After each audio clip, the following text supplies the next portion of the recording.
জন্মদিনের দিনই পড়েছিল এবছর শিবরাত্রি। মানে আলাদাই স্পেশাল ছিল এবছর আমার জন্মদিনটা।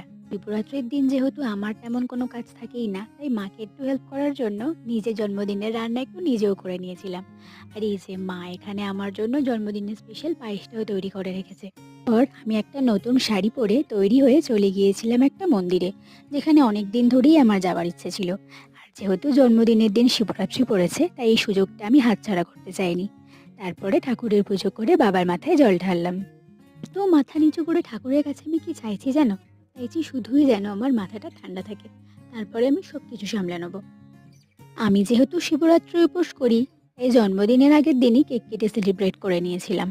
তবে পরের দিন মা বানিয়েছিল আমার জন্য অনেক রকমের খাবার। সবশেষে সকাল থেকে মা কষ্ট করে যা যা রান্না করেছে সেই সব গুছিয়ে খেতে বসলাম। মাঝে মধ্যে এমন সাদামাটা জন্মদিনও মন্দ লাগে না।